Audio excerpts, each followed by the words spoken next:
Hey, Spuddies, Potato McWhiskey here, and welcome to not a Let's Play, but a kind of Let's Review a game that I played. This is kind of a little bit of a different piece of content than I would normally produce. Basically, we're watching a replay of a game that I played. I kind of played some of it offline, I played some of it on my stream over on Twitch TV// Potato McWhiskey. Go ahead and check me out and follow me over there if you want to catch me when I'm streaming. But yeah, I decided to settle on the stone because I wanted to work those bananas early because they're a 3-2 tile, so I would get the benefit of having a lot of growth and a lot of production. And I also decided to go for a couple of scouts this game early instead of the usual sort of early slingers, because I wanted to have units that I could justify sending out into the world to discover city-states, and I did actually get very lucky this game and met several city-states early. And I also wanted to meet other players because I wanted to know where they were and know how greedy I could be in terms of settling. Now, I had the Aztecs beside me here, so I decided to go ahead and get a couple of slingers because I was like, if he decides to come after me, I'm going to need some sort of defensive unit. That's also why I'm unlocking archery. And I'm also potentially looking at getting a Temple of Artemis here. But you can see here, I've actually managed to meet 3 city-states first, which is giving me a lot of production gold and gold towards units and buildings, as well as just gold in general. I've also met Dido here. She really doesn't like me. She basically denounced me the turn that she met me, and I was like, oh, man, I kind of have to get another slinger to be able to defend myself and kind of dissuade the Aztecs from going to war with me. But yeah, we're still researching archery. We're going along here. We also discovered the Aluru, I believe that is, or I can't remember what natural wonder that is. And I'm also kind of just getting a sense of the map with these scouts so that I know where I might want to settle and stuff like that. Trying to see here. Yeah, so I'm just kind of hanging on. I'm defending. I'm also now picking up a builder because I need to improve the camp in order to get Temple of Artemis. So that's one thing I need to do. You see the 2-2 deer tile. I start sending the builder over there to improve that. And I'm also going to need to get mining in order to chop a forest to actually place down the Temple of Artemis. So that's what I work on after I get archery.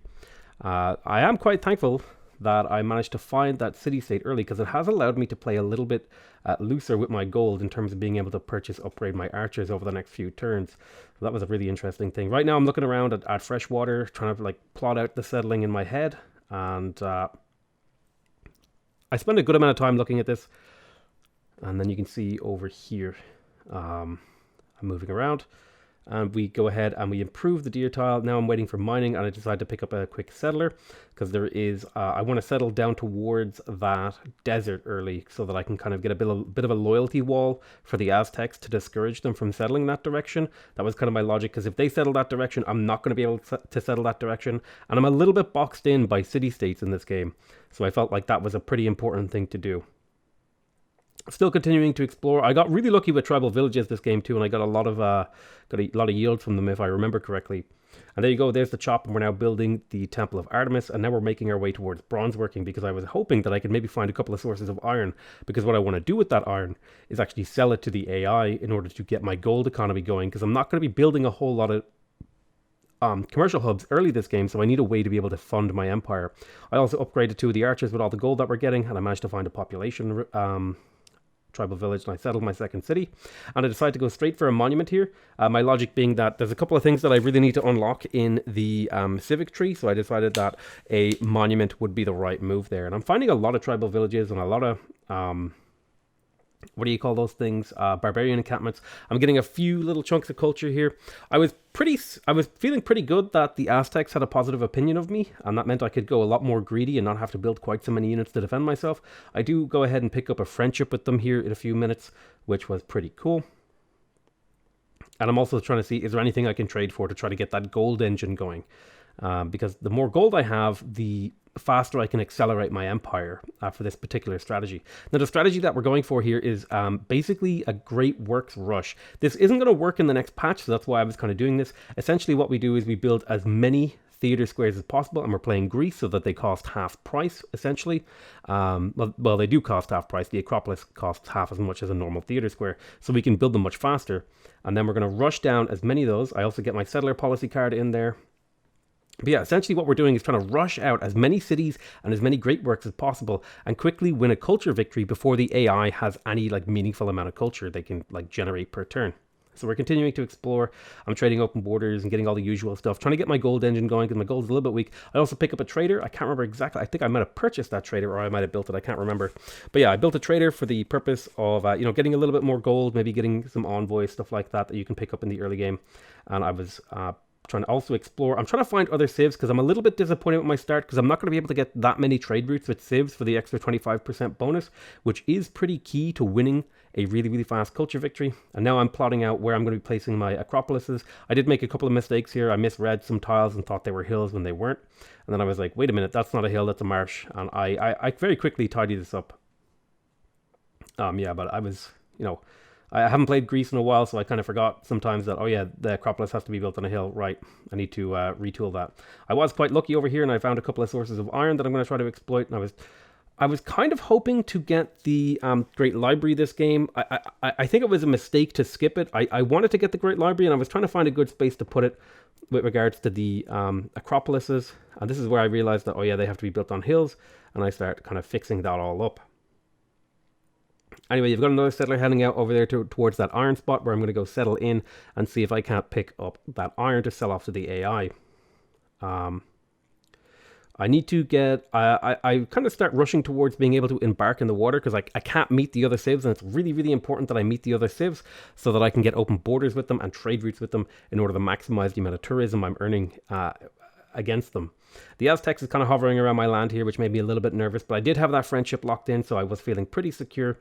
And I believe I get suzerainty over Mohenjo-Daro. That's why you see me settling off fresh water, because I was like, well, Mohenjo-Daro is there, so I should be able to pick up fresh water pretty soon and be able to continue on and settle a slightly less efficient empire, but more efficient if I get Mohenjo-Daro, if that makes sense, because I could pack my stuff in nice and tight. Now, I am starting off on my Acropolises now because I want to get that great writer engine going, because this strategy almost entirely relies on the power level of great works of writing, which are going to be heavily nerfed in the next patch, which is why I was playing these games the way that I was playing them. You can see here, yeah, I'm planning out some more districts. I'm working on an amphitheater. I think there's a lot of mistakes I made this game, and it could definitely be optimized down. I think it could be very possible to get it down to like a sub. I think 130. I'd say 125 would be like a very lucky game, and played extremely well. But I would say it should be very possible to get it down to 140, based on how inefficiently I played this game. And now I've got Classical Republic, and I plug in the Great Rudder card. I think the Great Rudder card was okay, but I don't know if it was like a really optimal move. And I wasn't very good about managing my civic cards very well. I was kind of playing sloppily because I was just basically testing out the general strategy. You can see here I'm trying to rush down as many amphitheaters as possible because I want those slots for great works of writing. Pretty soon here I'm also going to start selling off all of the iron and all of the diplomatic favor that I'm earning, because I want gold. I want lots and lots of gold so I can purchase things, so I can accelerate my empire and get all the great people that I can. So I start building settlers right now again, and there I've got my first copy of iron, so I will start selling that to the AI soon. We're also working on shipbuilding because I need to embark to be able to find the last civ. I believe I've met all of the civs except for one, and I want to meet them too. So I have that scout hanging over there in the west waiting for that. All right. So yep, we're picking up more iron, more to sell. We've got more settlers coming out. And I think it's around about here that the Aztecs, or maybe it's a little bit beyond this, where the Aztecs kills Mohenjo-Daro, which made me really sad, because having the suzerainty of them, and I just got suzerainty of another city-state, that's one of the big advantages of Greece, is you get so many envoys that it's very easy to get suzerainty over a lot of different city-states. And there was a bit of an Aztec eagle warrior kind of standing in my way there. A tornado ripped through my territory, which made me really sad, because it killed 2 of my mines, which was really, really crappy, because I had to end up purchasing another builder, and it just kind of made things sad. Here I am trading with the AI. We do this a lot this game. Basically what we're doing is trading off every tradable resource that I have in order to maximize my gold gain. You can see I'm already up to about 29.8 gold, and I think that might even go up higher next turn, based on a few different factors. I was also looking at maybe getting alliances for the extra diplomatic favor. Again, something I can sell to the AI. I think I just got my first or second great work there. It might have been my first. And you can see that just rolled through and completely obliterated all of my, not only my Acropolis, but also the 2 mines. That made me so sad. I had to purchase another builder. And I basically went down to 0 gold there. Yeah, so now I start promoting Pingala. because I want to get all the Pingalis promotions for the extra science, for the extra culture, for the extra great people generation, and the extra tourism. And you can see we're continuing to explore. We finally met Norway, I think, or maybe we'd already met him. I think we just met him there. Maybe I'm wrong, or it might have been a few turns ago. Here, I'm just kind of, I think I was taking a break. Anyway, so I took a kind of short break, and I came back. You can see here I had a lot of envoys. I really should have plugged in the plus gold from envoys card. It was a pretty big mistake for me to not plug that in this game. I might have plugged it in this game. It's kind of hard to remember exactly what was going on. But yeah, right now what I'm doing is I'm kind of off screen. I'm setting up my stream to show people. I was like playing this, and I was like, wait, why am I just streaming this? And so I went on to Twitch and I started streaming it. But yeah, here we go. We're back into the game. We're moving along. I finally have sailing. I started exploring over there. We managed to pick up entertainment.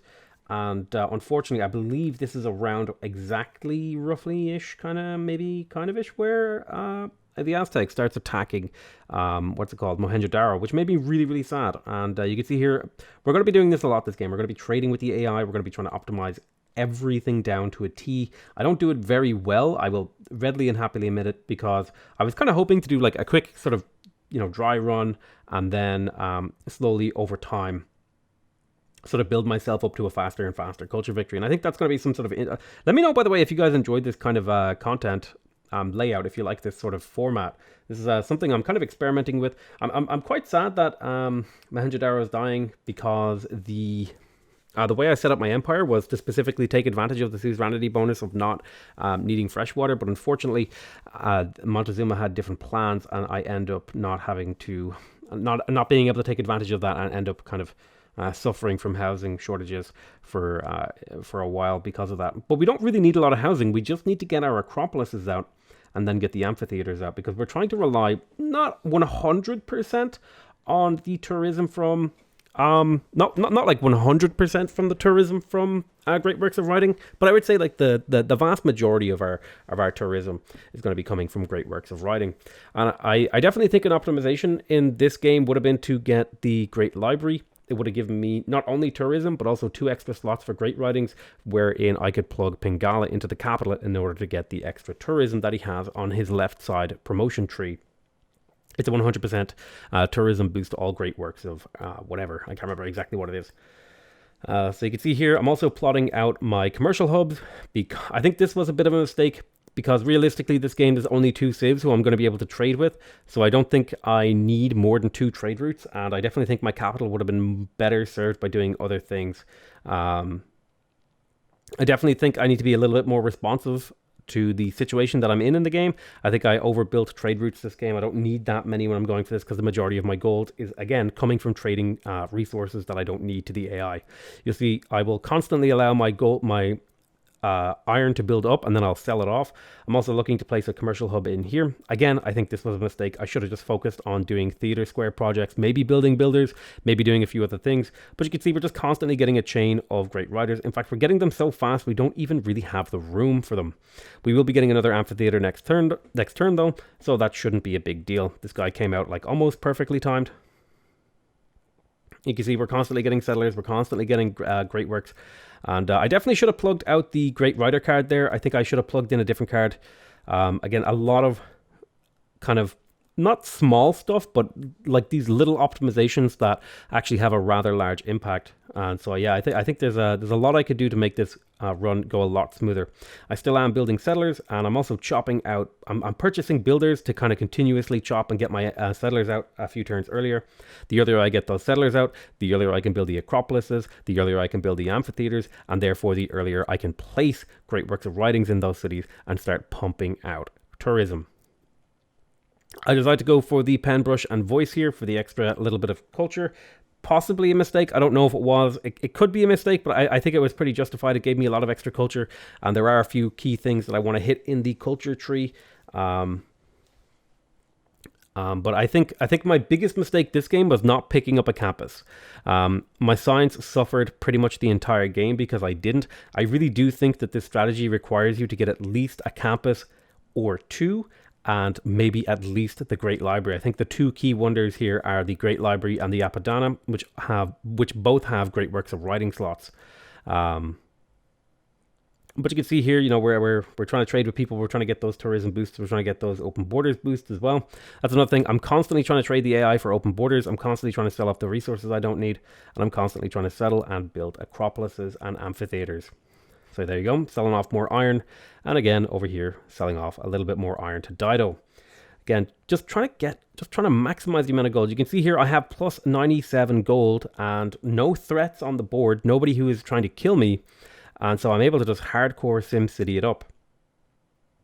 I think at this point in the game I have no tourists, no like domestic or not domestic, no international tourists yet. But we start earning them pretty soon because this game, we're like, I want to say we're like a third the way through the game in terms of playtime, but almost two-thirds through in terms of turns. As you can see here, I'm trying to do a little bit of amenity trading with different civs, trying to sell off, basically, I'm trying to sell off anything that I don't need because the more gold I have, the more I can convert that into more tourism, which means I'll win the game a few turns sooner, and that's my logic here. Like, you're going to be seeing that trading screen constantly. I know I've said it a couple of times, but it is one of the big things here, just looking for promotions on Pingala there. And we're still building settlers. We're still working on acropolises. We're still working on amphitheaters. I think maybe going for granaries is a bit of a mistake. I think it's kind of okay depending on how early you get them in the city. But I think there's a certain point where it's like, no, you should really just work theater square festivals in order to maximize the amount of great people points you get towards the great works. Because that is, in essence, the entire strategy. You know, I'm looking in here. Then that's where I wanted to do a theater square project, but I think maybe later on I decided to go, once I had the money next turn, I think I decided to go for a commercial hub. Again, I have another great writer over there. This is where I finally realized, oh God, I don't have enough science. I need more science. So I place a campus, but I'm still settling. I really should have finished that campus. It's only 3 turns and it would have given me so much science over the course of the game. It really would have sped up my victory condition. I fully believe not building that campus earlier was a huge mistake. You can see here, I was really sad to see that Aztec settler. I was like, oh, he's going to cock block me with a settle down to the south and block all these extra settles that I'm going to get. In hindsight, you know, it's probably not a big deal. Roughly by this time in the game, most of the cities that matter are settled, and the only extra cities that are going to be coming out are going to actually not really do a whole lot other than basically be a place where I can hold great works. So yeah, I think I also didn't need to teleport my great riders around. I don't know why I was doing that. I think that was just like suboptimal. What you want to do is you want to expend the great rider in your capital city and then move the great work of writing out because there's no cooldown on moving great works of writing. We're working on getting exploration now. I don't know what the best government for this is. We have basically 0 faith income, so I don't think theocracy is very good. And we're not doing any military stuff, so I don't think monarchy is very good. We already have a huge amount of envoy generation, so again, I don't think monarchy is very good. I really do think that exploration is maybe the best one, plus you have such a huge culture gain, you can unlock it pretty early anyway. See, there is Xochicalco. He settled that city that blocked me. I was talking about that, and I was kind of sad about it. Again, hindsight, it wasn't a really big deal. You know, I'm having a look at my capital. I'm saying, oh God, I really should use my builders to improve my capital.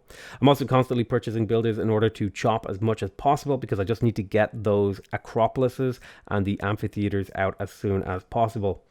Maybe I should have dedicated a little bit more gold towards other stuff. Like maybe I should have purchased more amphitheaters. That might have been a good move. It's hard to say. I think the builders were really, really instrumental. And I think they made a really, really big difference. You can see I'm constantly scouting. I'm looking for ways maybe I can optimize my game. And we're heading up north now to settle near the Aztecs. The Aztecs kind of like blocked me off to the east there. I was hoping to settle down and around there. There's a couple of good spots that I wanted to get. One over there by that oasis and the little miniature lake that I thought would be a good spot for a city and an acropolis. Now, I think the thing that really enables this is the fact that the theater squares are half price because you can get them way, way, way earlier than a normal save. And that's why this is such a powerful strategy as Greece. Now, there is a little bit of a debate. We were having this debate in my Twitch chat about whether or not Gorgo is better or whether Pericles is better. And I think actually Gorgo is better because Pericles, yes, you can get all the suzerainities and get all that extra culture.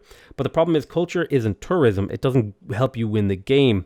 And in fact, it can actually be a bit of a detriment because if you unlock those civics too quickly, it'll actually make your acropolises more expensive and that could end up slowing you down.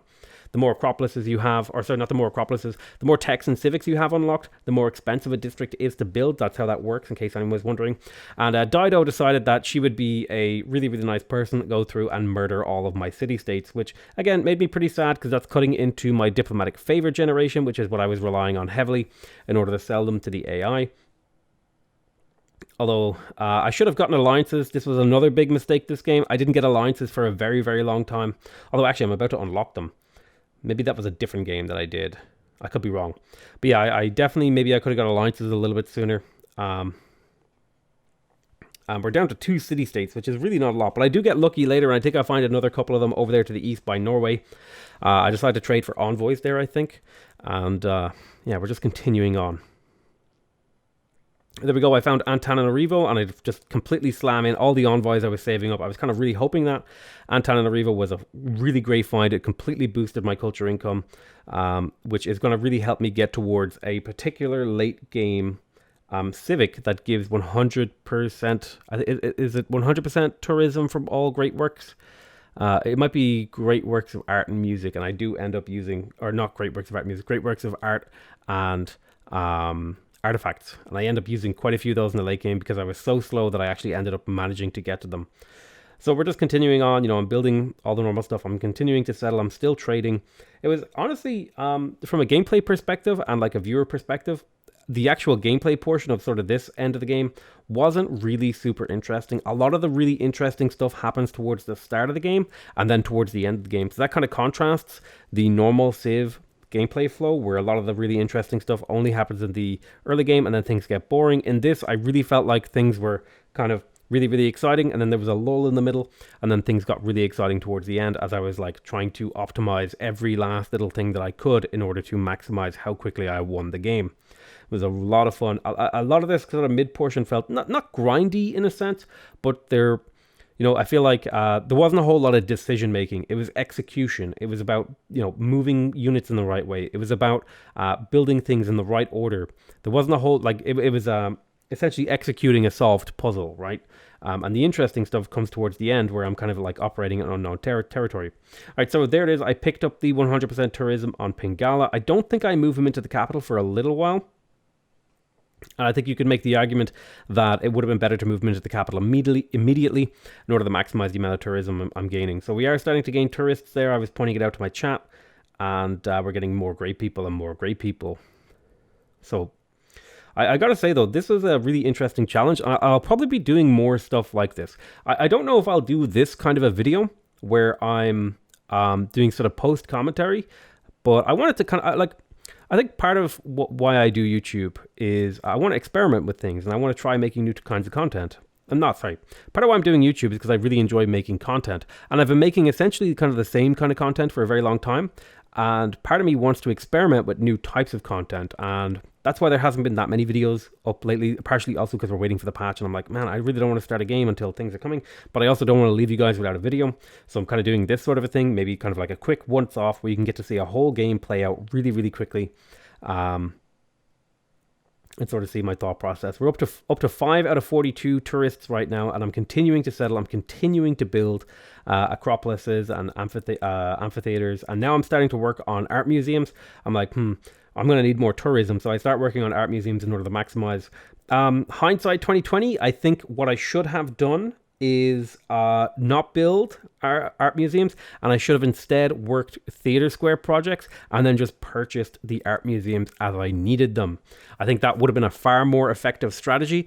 I think I hurt myself by spending so much of my production, and you'll see that reflected in. I saw someone get a win doing this around turn 135. Maybe it was maybe 134 or 36. I can't remember exactly what it was. Shout out to the guy on Reddit called civtrader. Not the same guy as civtrader 6. At least I asked him, and it's not the same guy, but I think he posted a screenshot on the Civilization subreddit that basically inspired my sort of run here. So good shout out to that guy on the Civ subreddit. I got a flood in here in Corinth. I didn't really care about that too much. It was only food, right? It was only food that got pillaged. Not a big deal. You can see here we're continuing to build mines. We're still exploring. I still want to find more stuff. I think we've more or less explored everything we need. And yep, more campuses finishing. I don't know why I went for the monument there. I think the logic was that the city is never going to build an amphitheater because it doesn't have enough production because the game's ending soon. So I said, look, I'm just going to purchase the amphitheater in there when I need room. So I'm checking all this stuff. And yeah, so now we're about like technically I would say beyond the halfway point of this video. And things are going to start picking up here in a moment as we try to make our way through the tech tree, because we have to try to get to printing.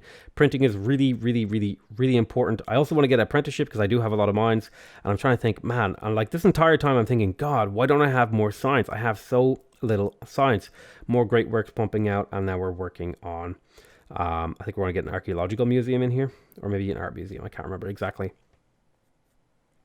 I think a good mix of, depending on how much gold you get in the game, you can go for archaeological museums, because, I don't know, but I feel like maybe just working on Theater Square projects would have been a far better solution. So now I'm trying to think, like, what the hell do I do? Because I'm kind of operating in unknown territory, because I'm essentially trying to build an entire strategy with a single image on Reddit as a reference point for the strategy. So there's a lot of sort of trial and error. There's a lot of thinking. There's a lot of trying to consider all of my knowledge of the game and figure out what is the best move, or what could potentially be the best move. And that's actually quite difficult to try to like rack your brain and all the knowledge you have for a game. I was really sad about that city I settled to the north. There's actually no hills to place an Acropolis on. And then like I placed it and then I was like, well, shit, this city is useless. And definitely need to be more careful about that. Like, again, I talked about this before. I'm making a lot of sloppy mistakes, but you can see I'm already up to 7 out of 46 tourists, and we're only 119 turns into the game. And that means there's only about 47 turns left in this game, which means we're slowly closing in on winning. You see here I'm repairing all my farms, and I think the general sort of thing that's going on here is I'm just, you know, trying to settle. I'm trying to chop over there in Olympia, I think it was. I start chopping out an Acropolis. There wasn't a whole lot of forests, but the only thing I cared about is once the Acropolis is finished, the late game settles, their function is complete. They just exist to hold great works of writing for me, and maybe great works of art, depending on how many great artists I get. So you can see here, I need to change out my government a little bit. I definitely think I should have plugged in that Merchant Confederation card a long time ago. I don't think I ever plugged it in this game. I could be wrong. Definitely in the second game that I played, I plugged it in. But in this game, I don't know if I did. And I think like the second game I play, which will be going up on the channel maybe tomorrow or the day after, was far more optimized. It was far better executed, even though I made like a huge mistake in the early game in that one. So yeah, we now have our apprenticeship, which is going to give us extra production on our mines, which is really nice. We have our first great musician, and I'm really trying to think what I'm going to do with that great musician. I think I decided in the end that the best move was to try to sell my great works of music, because I'm not going to have any capacity for them. I'm not going to be able to keep them around, even though they are really nice. I think just within the scope of trying to win a really, really fast culture victory, there's no way I'm ever going to unlock any sort of tech, wonder, or whatever in a reasonable amount of time that can actually house my great works of music. So I decided I'm not going to get a whole lot of these great musicians, so it's better off selling them. I placed a harbor in Knossos. It was a sort of hopeful harbor that maybe if I place it, I'll be able to get a trade route with Nubia. Yeah, kind of wishful thinking there. I really don't think I needed to do all the trade routes that I did this game. See, I'm working on a commercial hub. I would have been far better off just doing Theater Square. Yeah, like these commercial hubs are completely redundant, and I should not be building them. I'm not sure whether or not I should get granaries. I think it's far too late in the game to justify a granary. I don't think the population is going to earn its weight back by the time the game ends. I think I should have just been working Theater Square projects. I wasted a lot of production on things that don't matter this game. You can see again, we're selling off all of our resources. We're constantly trying to push away. I think if I had more technology, I could also unlock Niter, which might be another way for me to sell off resources to earn money with the AI in order to accelerate. I think that's a sort of minor optimization. It might actually be a net negative optimization, or a suboptimal way to play. All right, so Kabul flipped independent, and I was like, man, I really wish, or it flipped to be a free city, and I was like, man, I really wish this was something that came up in this game. Is I really wish when a city state that's been conquered flips independent. I wish when it flipped to me, there was an option to liberate it as a city-state. Unfortunately, you do not get that option, which really, really sucks. Okay, Matthias is doing stuff. You can see now I'm starting to work a few theater square projects in a few different cities, and I'm still generating great people. I'm up to 12 international tourists, which is really, really nice. We're starting to work the whales. We are starting to unlock quite a few more luxuries too, which means we might have to watch our relationship with the Aztecs. I think at the end they don't really mind what we're doing. I'm also I'm still trying to explore. Really, I'm just trying to keep that scout busy. At this point in the game, I don't think the scout has a huge amount of impact. I sell off my great work of music there because I just got a new rider and I want to go ahead and place those great works. And I move them out of my city. I'm kind of spreading them out because I want the borders to grow. That was the kind of logic behind it. Maybe, you could question that. I also decided to go for the intelligence agency. I think this could be a mistake. I think this is an entirely skippable thing. I don't think, with the number of turns left in the game, I don't think the spy paid off at all. And I think this was a suboptimal move. And I think in future runs, I'm going to skip going for the intelligence agency. Over here, I see I'm starting to work on more art museums. I'm checking out how much tourism we get. And I decided to go for the Apadana here. I should have built this much earlier into the game, and I should have filled it up with great works. Pingala is still not in my capital, I want to point out, and he should be in my capital because my capital has the most great work slots. Once I get the Apadana, I think I do eventually move Pingala there. But there was just so many little things that I missed out on that would definitely have elevated this game and easily shaved 5 to 10 turns off. And you can see that in my next game where I had a little bit of a rougher start in a lot of respects and much worse land, and I actually managed to beat this run. And this was actually a fairly solid first attempt. You gotta remember, this is my very first attempt at doing this strategy, and it actually came off pretty well. Selling more iron to the Aztecs, they will buy it, but the AI, after a while, they don't really pay that much once they have a certain amount of a strategic, which is fair enough. So you got to kind of shop around. It's a lot of clicking on people and seeing what they have and seeing what they'll pay for things, because even if the AI has the same amount, they all pay different amounts. Sometimes I really don't know what dictates how much an AI will pay for diplomatic favor, because it feels random, even though I know it's not random. It's not a random mechanic, or at least I hope it's not, but I'm sure there is some guiding principle behind what dictates how much they pay for the diplomatic favor. But I was the only real thing you can do is kind of shop around and see how much they pay.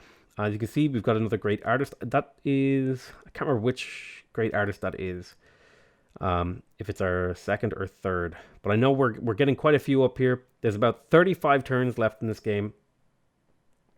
And there's colonialism. I'm heading up towards natural history. I'm trying to head towards conservation and then cultural heritage so that I can pick up the extra tourism from great works of art. Because I'm man, I'm gonna really need that, because I'm actually struggling here to get enough tourism. I should probably be up somewhere around the 200 to 300, 250 tourism per turn right by now. That just goes to show you how unoptimized I have. And there's the Apadana, and I'm wait a minute, why don't I have all my great works in my capital, because they're worth twice as much once I plug Pingala in there. Eventually I do. Eventually I remember to plug Pingala in there, I promise. I missed out on so much tourism because I forgot to do that. And if you can get the Great Library as well, that has +2 great work slots, you can get up to what is it? Right now I have 5 great works in my capital. You can get up to, I have 5. You can get up to 7 great works of writing in your capital, and they can all be tripled in value, once by printing and then once by Pingala. So you can get up to the value of 21 great works of writing in your capital, which is an insane amount. That's like getting 10 great. It's like converting 3.5 great writers into 7. Wait, is that right? No, 3.5 great writers into 10.5 great writers. It's a lot of tourism and culture. All right, so you can see I'm at 21 of 55 tourists, and I'm talking to my chat constantly, man, I'm saying, man, this number should be way higher. In the screenshot I saw, this guy had it done 2 turns from now, which means I either played it suboptimally. I think there was a few things working against me. Not only did I play it suboptimally, I think the map wasn't really suited for it. What you kind of want is a nice balled up, bunched up map where all the civs are not necessarily neighbors, but within trading range of each other. And that was definitely not what I got this game. I needed other players to be within. In fact, if I had got Dido's start here, I think I would have been much better off, because then I would have actually been able to trade with those other civs and maybe have gotten a little bit more tourism, which might have shaved a few turns off this win. You kind of are at the mercy of RNG a little bit when you're doing this, which, kind of makes it more interesting, because you don't know how fast you're going to be able to do it, and you don't know what lucky thing you're going to run into that will make it easier or harder to do.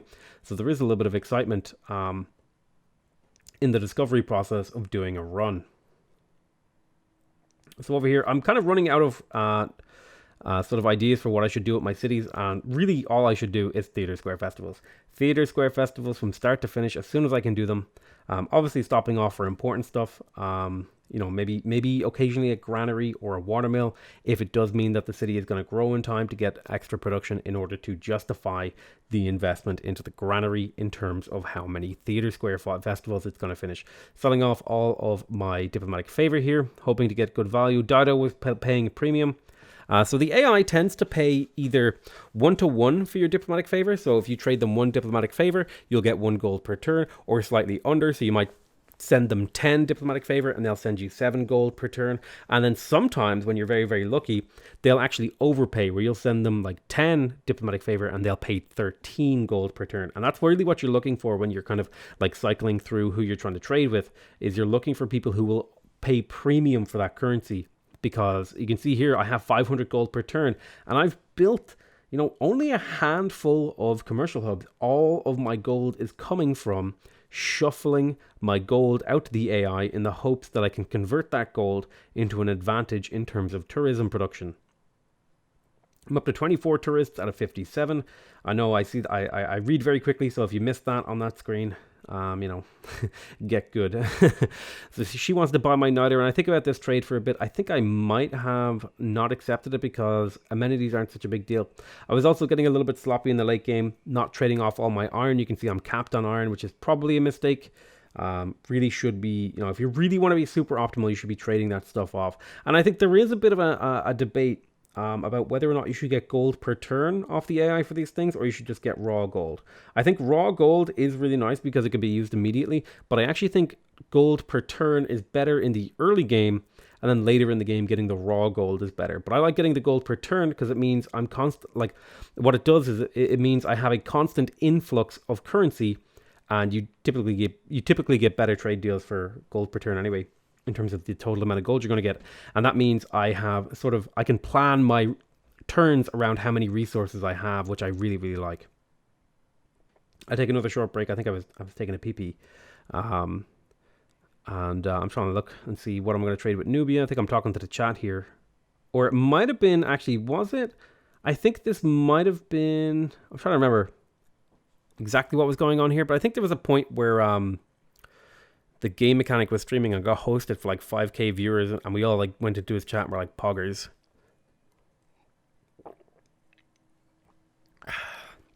Lovely sip of Irish water, also known as whiskey. So we slapping down some mines, some dust storms. There's a great merchant there, which is okay. I gain an envoy. I think I do pick him up in the end there. Getting the envoy is pretty nice. Not a huge amount of value when you're playing Greece and you have like infinite envoys due to the Acropolis giving you a free envoy. There's someone playing Mordhau.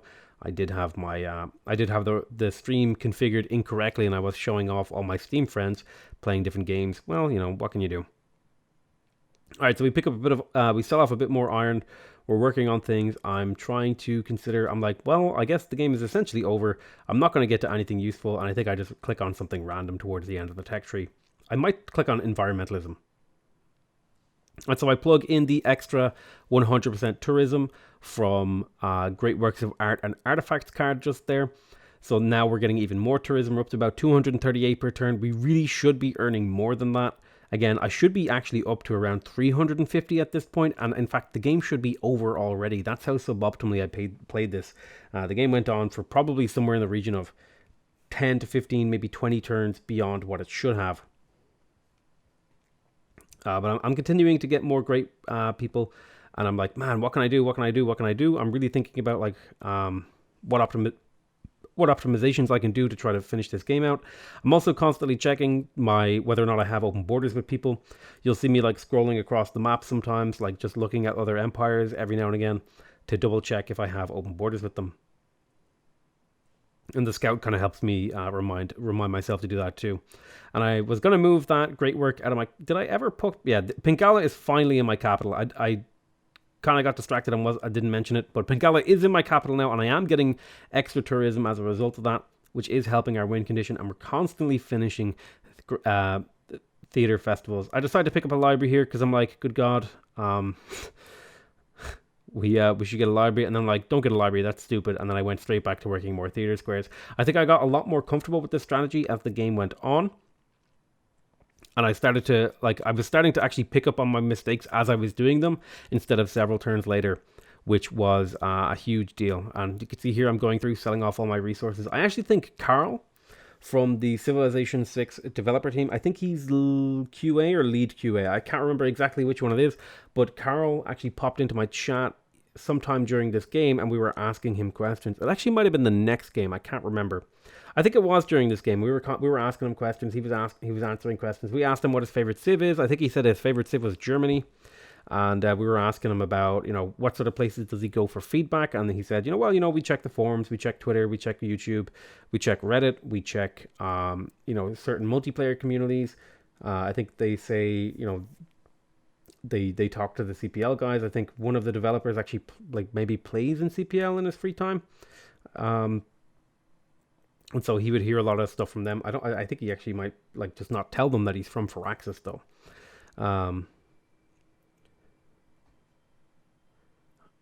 Don't remember exactly what that conversation was about. I could be completely wrong about that. You can see here, yep, we're working on more stuff. We're continuing. Now we're finally getting some statues and all that stuff. I'm also checking my great works of art to see if I can move them around and optimize them in terms of...